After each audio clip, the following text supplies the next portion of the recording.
All right, so after 4 straight days of opening gaps to the upside, Friday today was a little different. We had opening gap to the downside. That filled in today's gap, and we filled in yesterday's gap. So now, are we going to fill in the other three gaps? So we're going to talk about what our expectations are. Where this rally, a short-term rally, was expected coming off of how extremely bearish we were on Friday last week. With what we talked about in our video there. But I don't think I don't think we're done with this process of the intermediate pullback. So we're going to talk about that. It is Duke, North Carolina weekend. So you can see who I'll be rooting for in a big game here this weekend. So it's a big weekend. It's getting to February. It's getting to a great time of year. And we might be getting to a great time of year in the equities too once this bout of volatility. So I'm going to talk about that as well. So let's go ahead and get started. Today is Friday, February the 7th, 2020. This is the Market Outlook from MarketScholars.com. My name is David Settle. All right, well, let's start off looking at the S&P 500 with the market forecast indicator. You can see the little bit of a drop we had and actually produced what's called an intermediate confirmation signal for those that are newer to me. Move this over just a little bit there. Those that are kind of newer to me here, you can see it's got a strong bullish posture, almost back up above 80.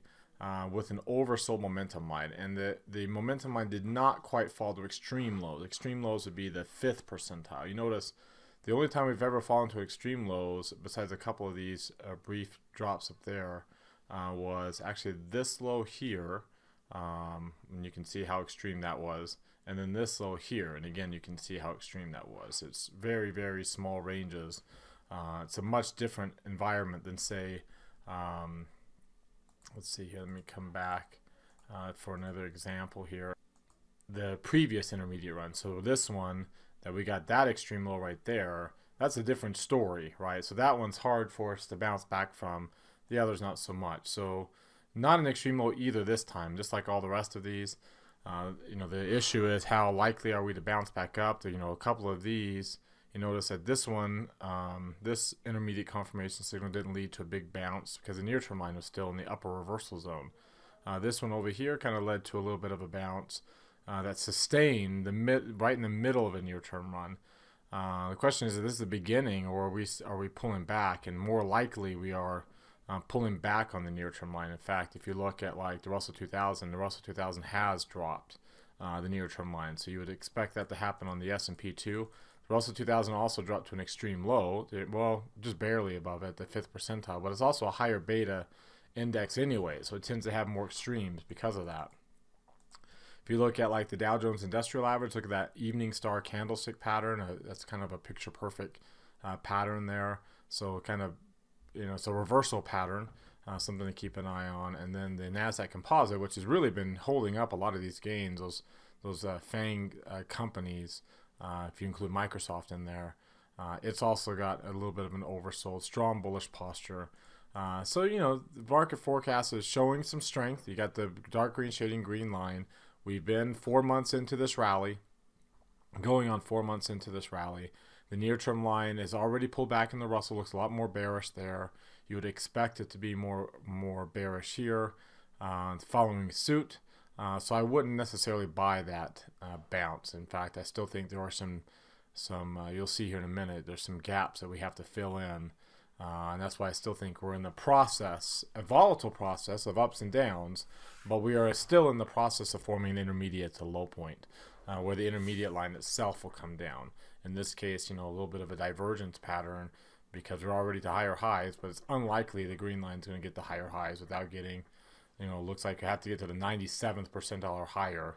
The peak actually was here at the 98th percentile. So you'd have to get close to the 100th percentile for us to not have a potential divergent high point here on the intermediate line. So strong bullish posture, a little bit of a reversal pattern, especially in some of these other indexes, the Dow and the Russell. Reversal pattern showing up. The near-term line already down below 50. Already a red line on the moving average. See, we never did get the dark pink shading and yellow line and red line on the S&P. We got it briefly on the Dow on that big drop right there, only to have it come back on Friday's move. We didn't get on the NASDAQ, never did get the red line or even a yellow line, and now the Russell 2000. So the Russell 2000 has been one that's been showing more of a potential for an intermediate pullback, right? One of these.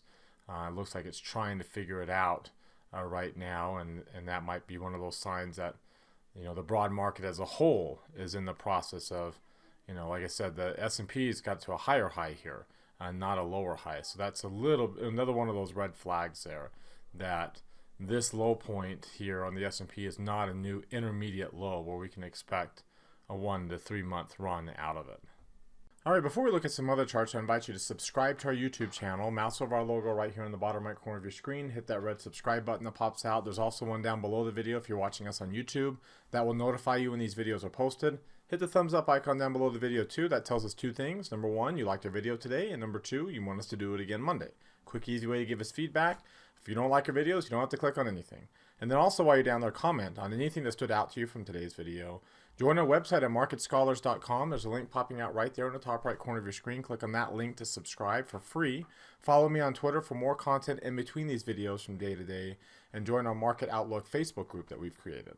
All right, if you're watching us on our blog, you'll see that there's a few things on the actual Market Outlook page. You notice we got the live sessions. This is a very commonly requested feature at Market Scholars to follow up on all the trade ideas that we do. So we do that in this video. We do it live on YouTube at 3:30 Eastern time every day. We also put on today's trade idea before the market closes on those days.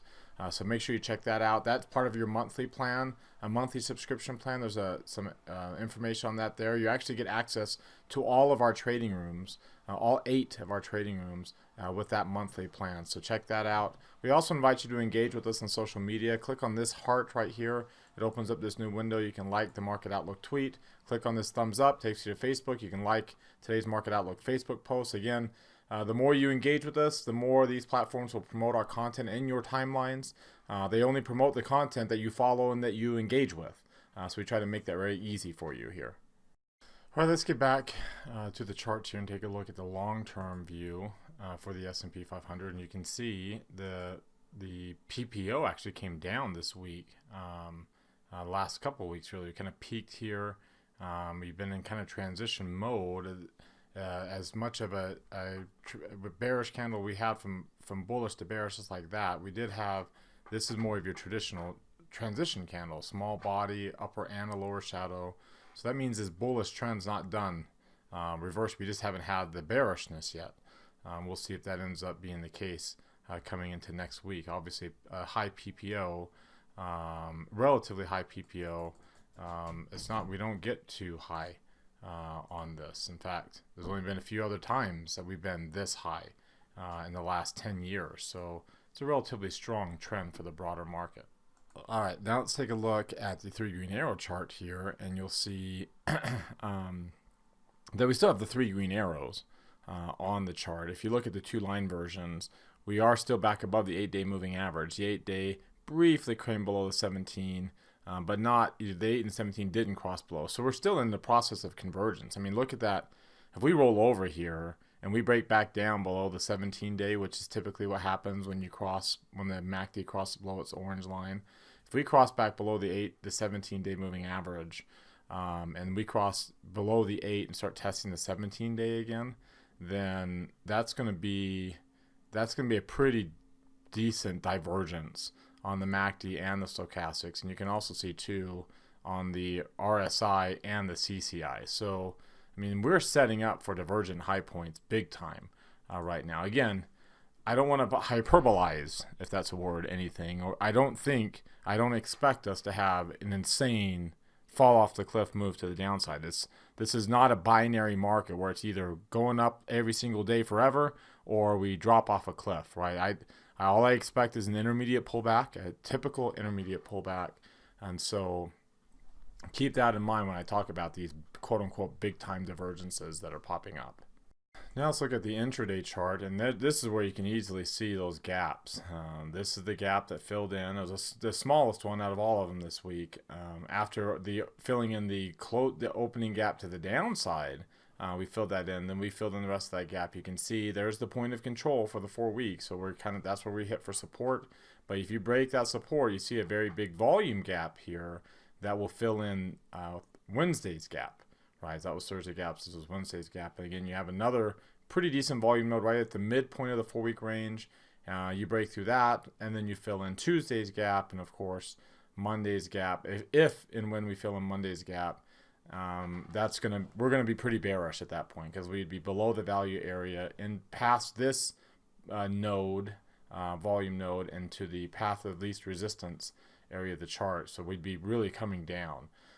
So just kind of keep an eye on that. And again, when I say that, I don't mean falling off a cliff. I just mean that we'd be in the midst of that intermediate pullback that we've been expecting. And remember, we also, at some point in time, because that's what intermediate pullbacks do, they fall below the 23% retracement level. Well, that means we'd have to get below Friday's low point.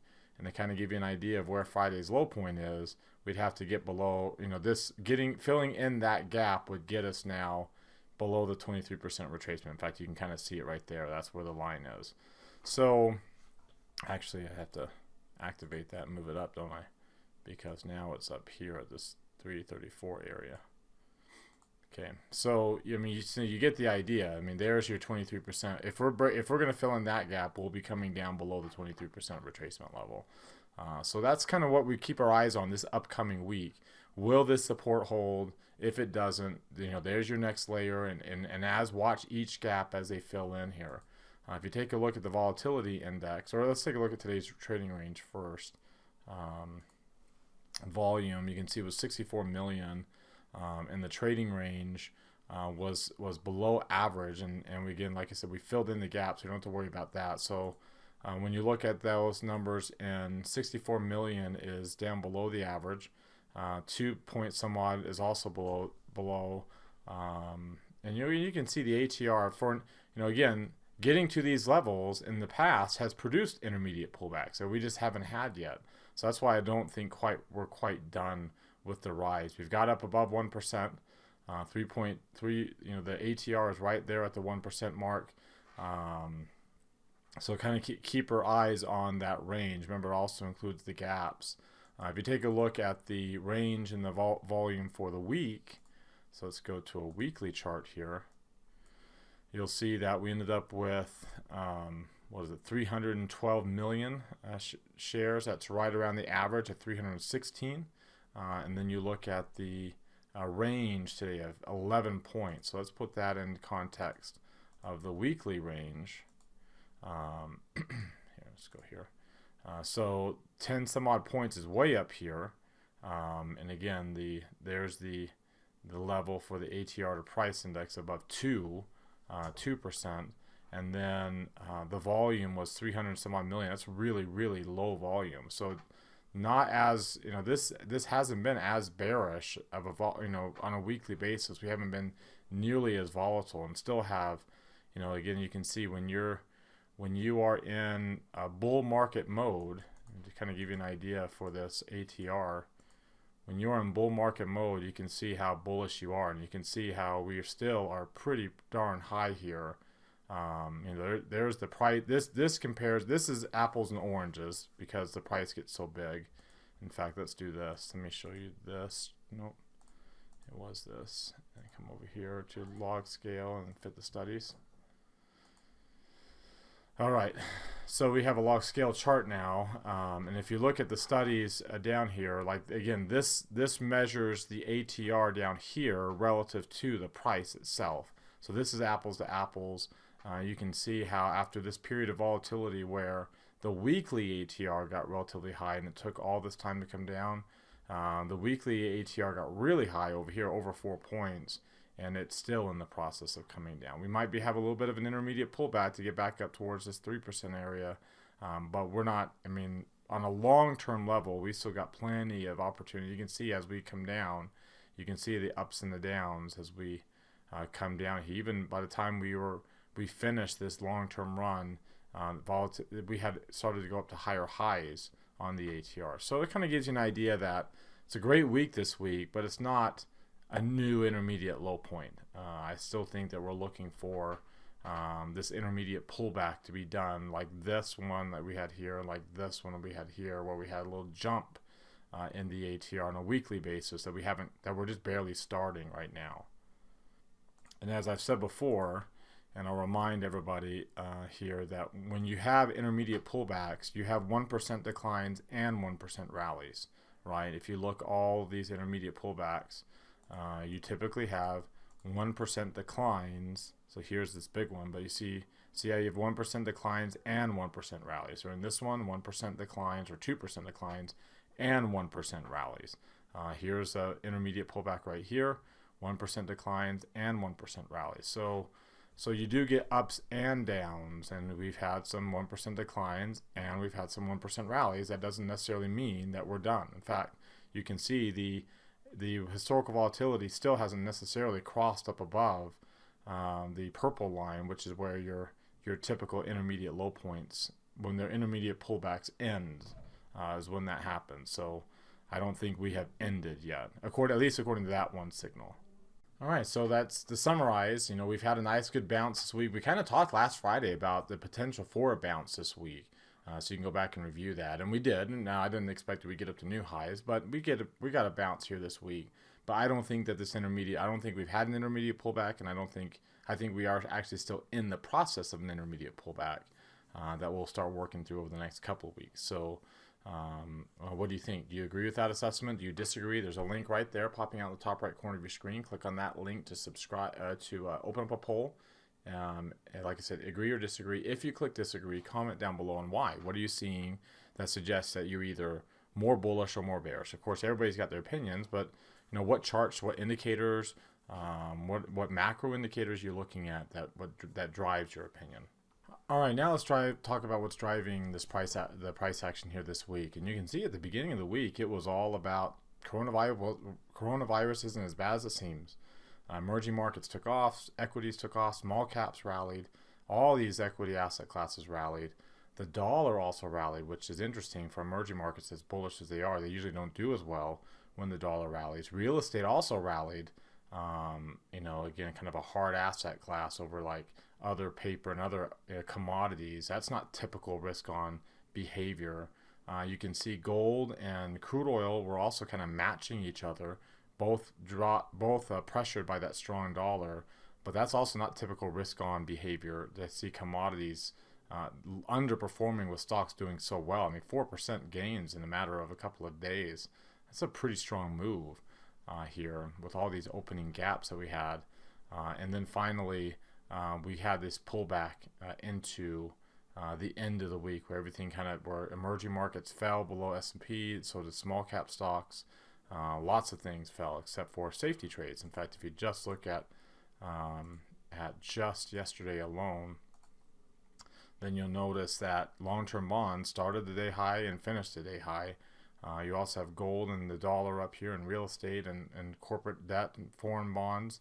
And at the bottom, you have emerging markets, crude oil, and small cap stocks. It was a risk-off day, and that's potentially the pattern that you have. In fact, if you look at the 3-month basis here for this chart, you can see, you've got some, look at the safety trades, still relatively bullish. It was so bullish previously. In fact, you kind of have to go back quite a while now. It was so bullish previously, and they've been pulling back. But look at the bounce back in the dollar and long-term bonds with the significant decline in commodities there that we haven't seen nearly to the same extent on equities. Not nearly the same extent on the declines.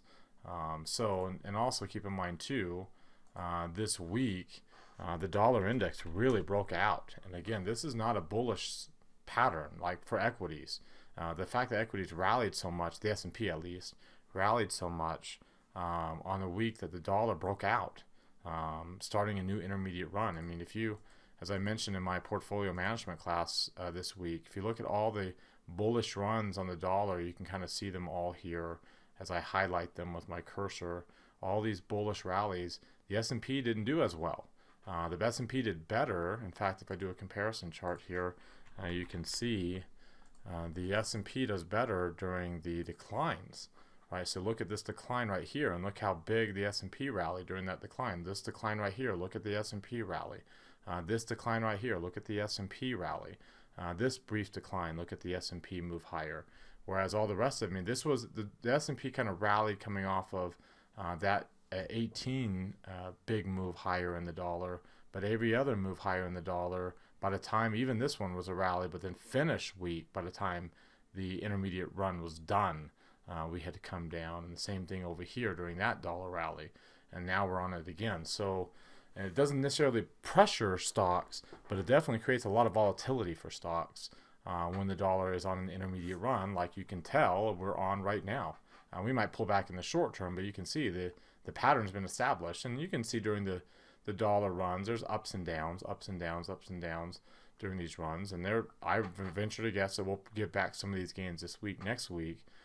But until you get a bearish intermediate run, that's when equities do really well. So I expect the intermediate pullback to be done by the time the dollar rally is done.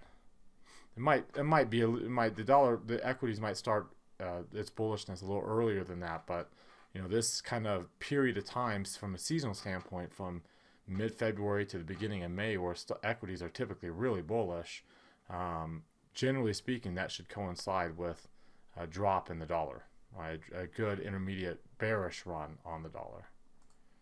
And if I were to go out here to the dollar index and look at it on a longer term level, like I'm not buying, I don't think the dollar is having a bullish run this year. I actually think that we'll come up here for a little bit of time during this intermediate rally, maybe another few weeks, and then form a lower high point and then head and shoulders top before we roll over on a death cross. And again, to kind of show you how bullish equities can be when the dollar is on a bearish, in this case, a death cross environment.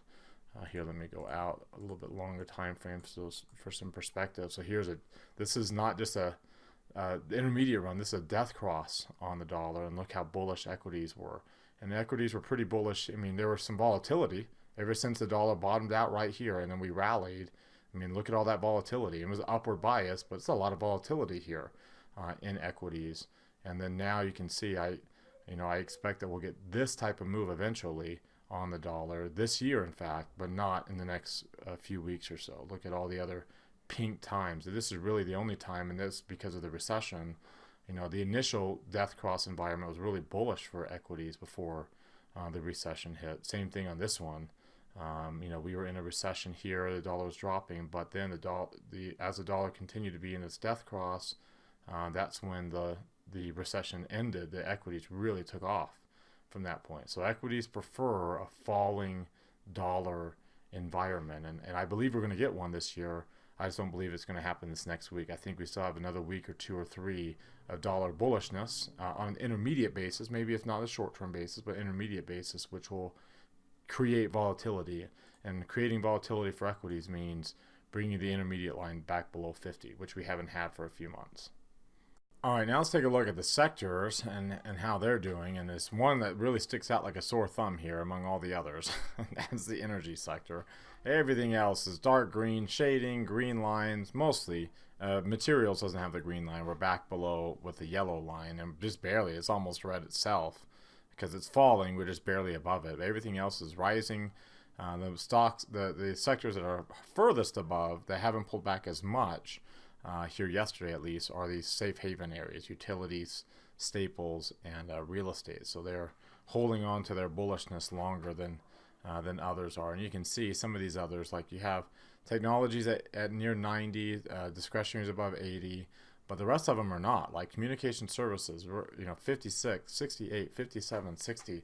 Those aren't really strong bullish levels. 58 for healthcare, and then your safe haven is really strong. So again, not as bullish, and setting up for, again, lower highs, despite the higher highs that a lot of them are already showing, especially discretionary and technology, and most everything, and staples. Most everything else is not forming new highs. You can see communication services didn't get to new highs. Energy obviously did not get to new highs. Materials did not get to new highs. Industrials didn't. Financials barely did, but more of an equal high. And then healthcare. So a little bit of divergence among the sectors also with the broad market as a whole. if you take a look at how they performed this week, with that in mind of how the asset, the risk off nature of the different asset classes and their performance. You can see again, we started off the week materials and technology and healthcare. I mean, not really. I mean, that's a pretty decent move to the upside. Utilities lagging, and they still lagged, and real estate and staples lagging too.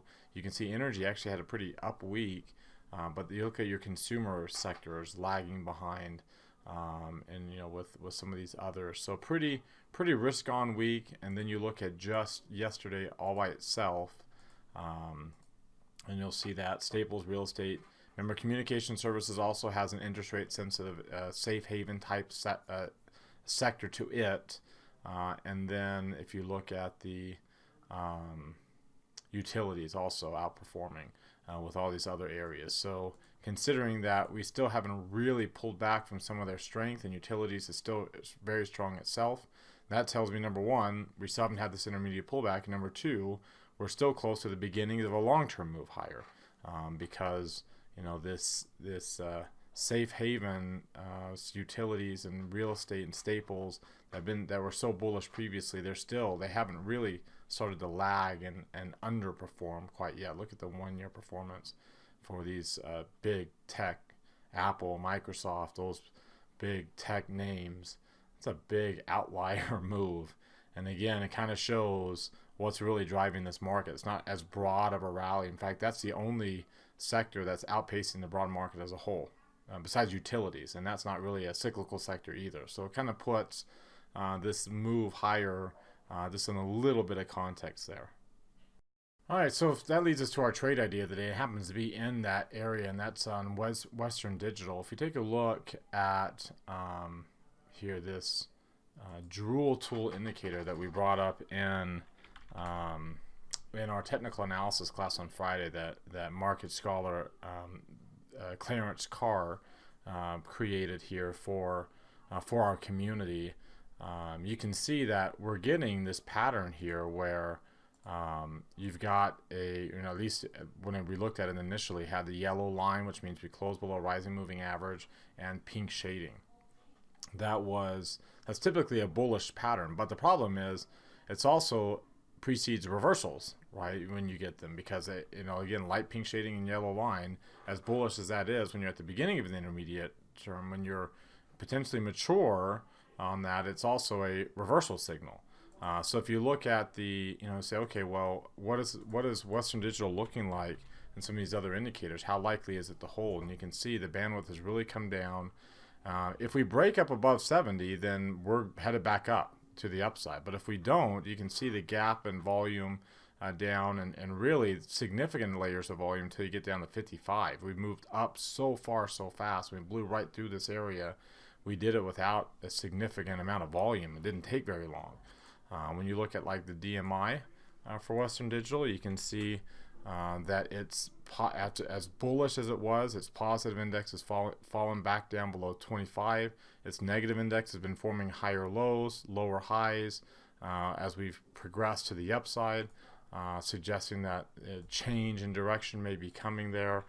You can also see too, it's been on a very strong bullish trend, way up above here. Typically a pretty decent sign, but you wonder how long that strength can continue. It's been pretty strong for a while, similar to something like this. We did actually have another leg higher, and then we fell down.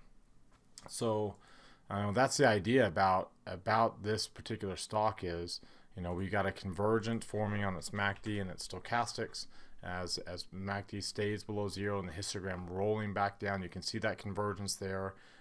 Usually convergences precede divergences. Again, above 70, divergence is back to the upside. But breaking down, you can see where the divergence would be to the downside. You got some resistance up there. So what we say is, okay, well, if we're going to do this trade, then we will set it up to where, let's come over here, we'll set it up to sell at the 70 and buy the 72.5. You are getting more credit than what you need. This is a short call spread, so our highest priority right now is probabilities. So to increase our probabilities of success, we have to lower the credit that we're getting. But to an extent, if you don't want to lower too much, that the return's not worth it. So what you lower it to on a $2.50 wide spread, you lower it to a 30% return on risk, which happens to be, again, for a $2.50 wide spread, a 58-cent credit. So if I were to put a 60-cent stop limit order on this, then that would make sure that we do drop down below 60, below this level, down to 65 before we get into this. So it'd have to break below the 30-day moving average. Probably the MACD would be breaking below zero. Its moving average would be getting close to breaking below zero, which means the 8 and 17-day moving average lines would be breaking down. So all of that would have to happen before we get filled in, and then that would set us up for a higher probability setup on that trade. And we don't, since we're past earnings here, we don't have to worry about earnings, so we can position size normally for that. Probably a little bit smaller than normal because we're in a bullish market, but this isn't a bullish trend. So probably position size a little bit smaller, not as small as you would if you had like an earnings coming up, but probably like 3/4 of a normal position, so you can count for the counter trend risk that we're taking here. Essentially adding some negative bearish deltas to our portfolio in case of a more broader intermediate pullback in the market. All right, well, that wraps us up for today. Again, thank you very much for watching. You've heard from me now. Now I want to hear from you. Use that link right there popping out. It takes you to our Market Scholars forums, particularly to our Market Outlook forum, which you get access to with a free subscription to our site.